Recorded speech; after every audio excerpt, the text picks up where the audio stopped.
God kvöld, kære åhører. Jeg heter Elin Brimheim Heinesen, og for at jeg var en framløve i kvöld for dere her i Rensarøynon om fire brygder som blir nevnt gentrifisering. Men som dere kanskje hører, så har vi finnet krim, og tog alltid framløvene av hentehått heimene fra seg at det kan smitte. Gentrifisering en brøytingar tilkomt som fyrir fram i åteljande bojon kring i heimen. Her gommel og ofta nysliten og forfattelen grannalø få avbøtter og vera endernutja. Men henta mennesken alltid gå til spørngrunn. Ofta så fører gentrifiseringen til tvøydrotter, mellom de som har bo i grannaløen i mange år, kanskje mange atterlig, og så de nødje som flytter inn eller kjeipa seg inn i grannaløen.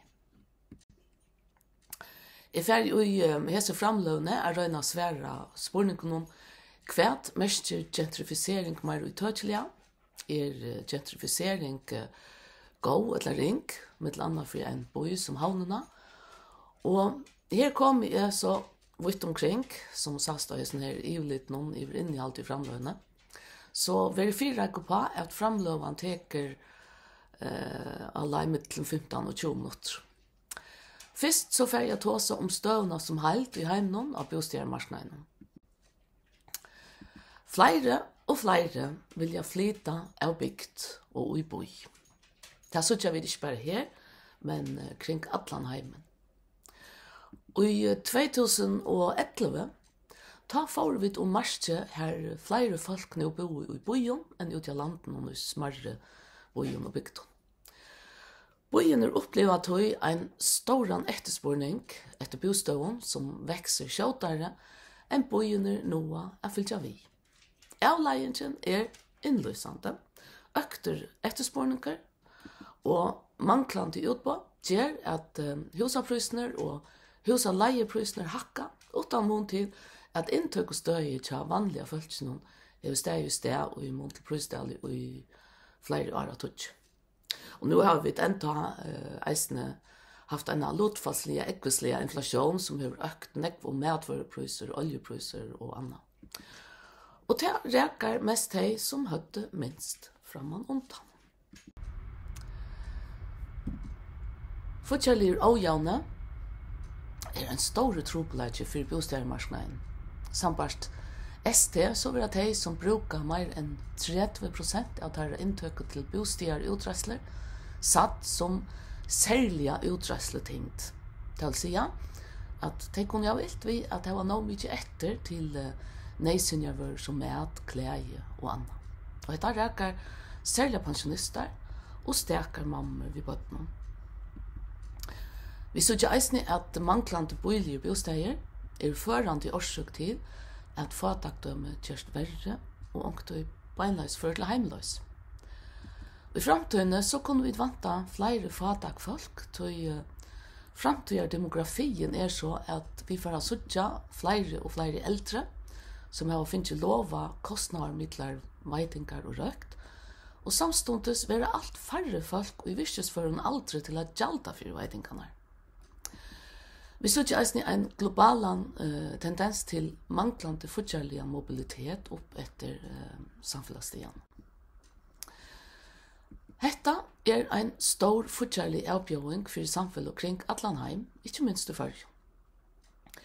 Og i bojen nekvastene sast tog at måneden gjørst alt større mellom roik og fatak, her velhavande, halønter og ibygvar mishavna seg i Avesson Øtjon, og lalønter og ibygvar i Øron Øtjon. Gjør vi ikke for å fyrebygge tøy, så får vi at oppleva samme rak i Førjum. Så spørningen hva kunne vi gjøre for å slippe undan en slukkere og heppnare bojermenning. Som nevnt, så løser heite gentrifisering ta gongtene som hender, ta i eldre og nye slittner bojarparstar vera endur nødjair. Det sast nekvastene i bojen stande, ofta i grannaløven her verska folk og andre lalent boe av. Kommunaler bojarmenningar politikker elver eisni ofta til, eller skundar under gentrifiseringina. Og det kommer jeg atter til kvui. Det som legger første grunnene under gentrifiseringina av en grannalea ofta det at bosteiner i en nyrslytten og forfallen grannalea boiligere enn ærastan. Hetta drever minne mikvante folk til kunne til dømes være lesande og lista folk som hava tørv av at hava låan livekostnad. Heser uibyggvar ofta evnarøyk og virkesfus folk som skapar liv og trivna her som det byggva. Det vi til at gjøre boilingen coolan, om vi så må si. Hetta drever ånder til, ofta velutbyggven og mer velhavende folk som så kjøper hus eller uibor og i økene, som bare for å ha det som en eika bostad, ballast i og være tatt opp av tilbøyene i bøyene eller i bøylingen. Det har vi sett til dem av regne.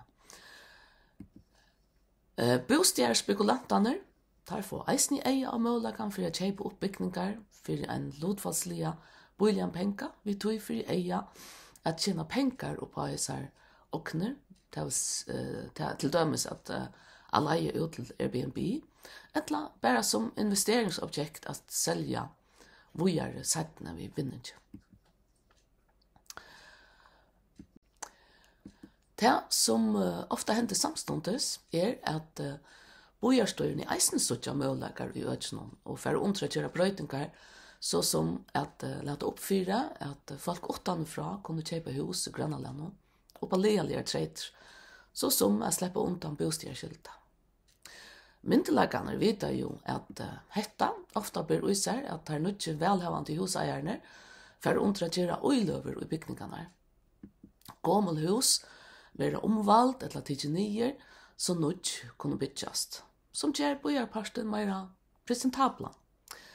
Det vet eisne at da mer velhavende folk flytter inn, så vekser mye inntøkene i økene, som øker skatteinntöknar til kommunene. Kommunen kan eisne hava ein áhuga i at privatisera og selja egnar bygningar i økene, ved å spæra utrasler til bygningarna og sleppa undan ábyrgd av aktiviteten som hese bygningar roma. Kommunen etjar tog ofta til og stolar og punter gentrifiseringsna, tog hon áhuga i fyrirmunnen for kommunene. At nutjar uiløver vera kjørtar i bygningar, at forfattle stekkar, at skatteinntökna vera hagre, at handelsurvalget gjørst ofta større og fjallbrettare, at færre brottsverk vera framt i en penare grannale, og så framvis. Men havast firmoner kunne være store, så ofta et løyvligt tjekk allikevel om hvorvidt gentrifiseringen god eller ring. Og fyrkvann. Og om en eier at fevna gentrifiseringsna eller stand imot henne. Og brunalig og ubyggvarner og i økjen ikke alltid lukka fekner om tar betar, som man sier, som tar nødje huseierne gjerra og i tarra grannalea. De nødje kunne jo ikke ha helt ærar atlander vi sunn oknon og grannalea som strøy imot at han ikke noen som opprunalig og ubyggvarner hava for i økje.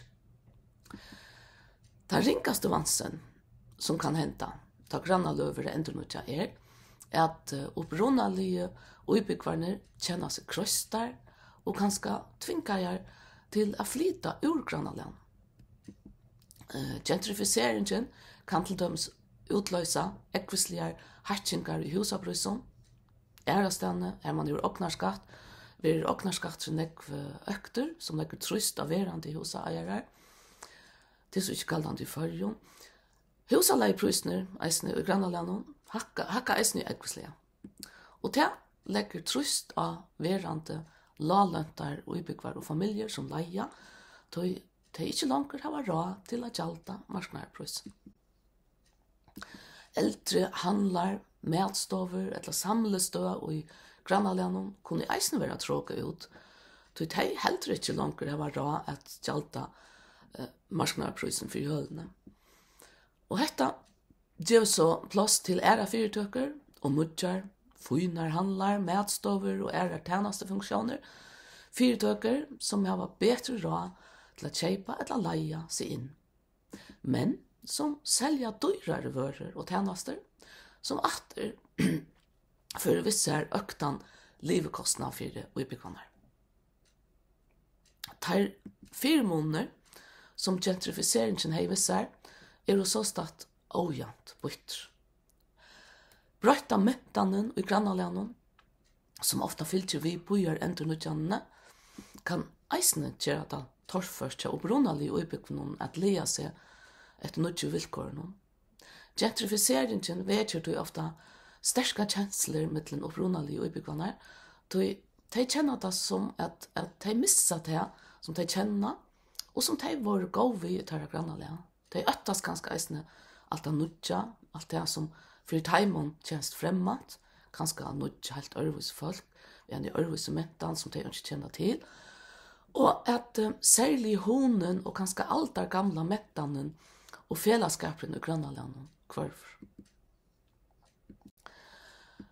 Tar utbyggvar som ikke kjenner seg å få nekran 4 måneder av gentrifiseringene, gerast ofta ånøgt.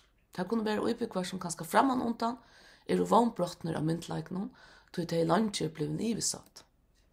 Det har ganske langt vært nødt til å godtake vanlige tjenester fra kommunene, og det kan føre til hør politisk tjekk som fer ikke bare til men også andre folk til at øktast gentrifisering som held.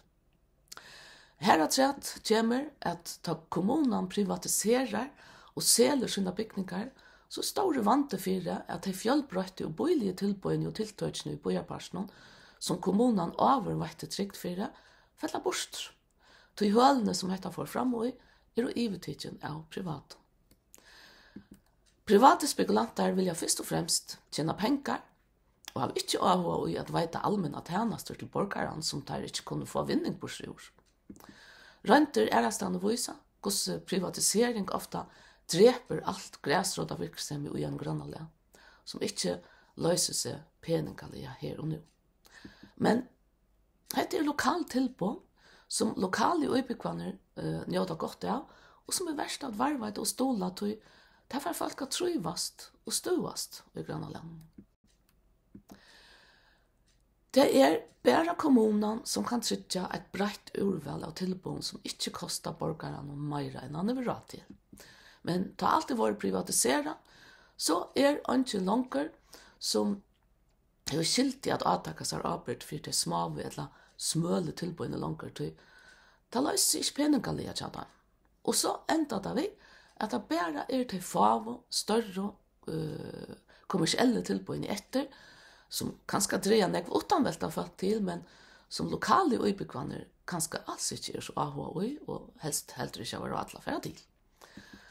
Ja, nå lever det som om at gentrifisering bare er at vi ønta. Men fleste ekleiere og granskere halda tog på at 4 måneder vi bojer endurnutjan og avbøtene av eldre nyslittne bygninger i en øke er et godt ting kostene. Om så er at avviser fortsetter til stier. Sambart granskingar ritet av Freeman og Bracconi fra 2002 så finnes nekv dømi om at 4 måneder ved gentrifisering kunne komme ødlen og utbyggvånen til gagens. Røntene her til bojen som samskifta tatt ved borgerne viser at det ber til at finne veier til betar som til gagens, begge for opprunalige og nødjar utbyggvar, begge tatt at kommer til det futjarlige, til omkvarve og til trivnaden. Men bare om så at bojar styrer tryggjar at nærdemokrati virker. Det vil si at en teker der lokale borgerne vi og i avgjørergångene fra byrjan og gjør brøytingene vi varsem.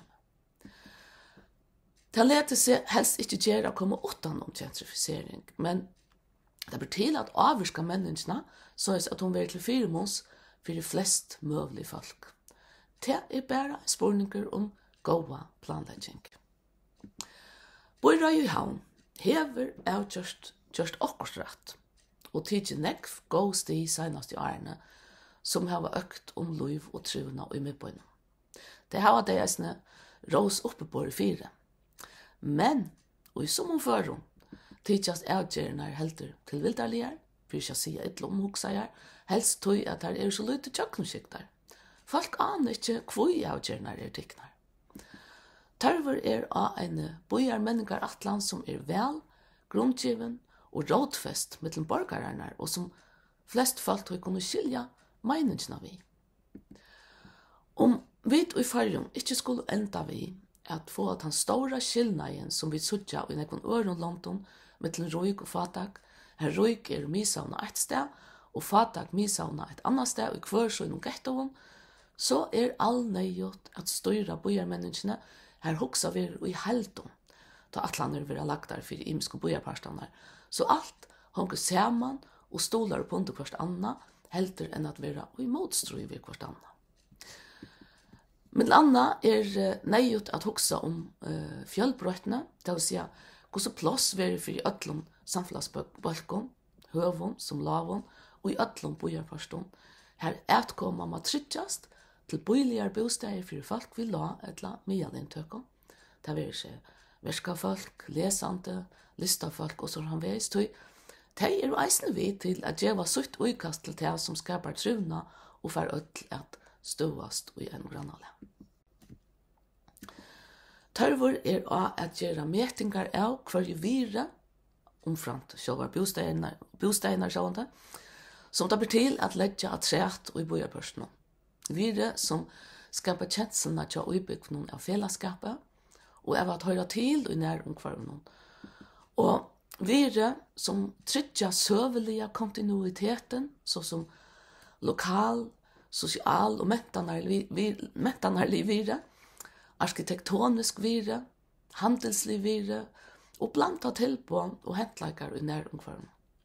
En eier helst at ikke at å endurskoa om ter brøytingar som det langt i atlaner om at gjøre i miskom bojarpørston, verlig til gakken spei for verandi og kommande utbyggvar. Og hoksa om at det ikke bare skulle være allmenn tilbå og lov og i midtbøynen, men eisne og i grannaløn kring midtbøyen her av flere litja pura steindeg som Tilber at utvida seg kanningar og slitt, eisne ærastandet fra, så vi kunne lære av røntgen til øren og sauna data, som viser faktuella tørven til imskom balkon i han, men til anna hva vanlige folk kan være råd til å leve for, og hvordan det samsværer vi utbøy som og så framveis. Og så gjerne hoksa opp politisk anbå som tryggja at faktuelle tørveren vil møtter, blir til dømes at hjelpa la etla mye lønt om husarhalton, som jo vanta for at være tråka ut ur der grannalja, til dømes vi at veita bostier stod til leiarar, etla tilskott til de som leier ut, så som skattalaktar til dømes, som vi langt hava seg kan virka vel. Ein spurninger som særstegliga områdende jeg seta, åren en lekker nekkar atlaner hvor eier bojen? Hvor eier havnene? Hvorjon skal midtbøyren tjena først og fremst? Lokale utbyggene, etla folk og i fargen som halt? Det jo en høvestaver til øtlom. Jeg vil til hilte at det må være tørveren til taimon som og mest til stier i bøyene, og som brukar bøyen mest som mest fyrlid eier av at ikke fyr. Og ikke prestigeverk atlander til bøyrådspolitikere, etla til som bøyrådspolitikere og bøyararkitekter bare uimynda seg av borgarerne av tørva. Verlige tørveren som lokale borgarerne hava må stedfestast, så vi kunne fremja en velgrundaja og vel rådfesta bøyarmenning. Og sleppa undan, ikke nå vel omhugsa løsning som attana, viser seg å være årsøk til store ånøkt mittlen borgarerne. Sist, men ikke minst, det er alt å si at grannalø som vil avvirka av bojarmenningar atlanon, vi og i avgjørargongtene fra byrjan. Og ikke bare vil hørt ta atlanen når langt lagt der, så fire litt vil ha tidsen for et herre innskjøn. Det en borardikker og framtøyer tryggjaver måte at fremja bojarmenning på. Tusen takk for at du lurte av. Takk for meg.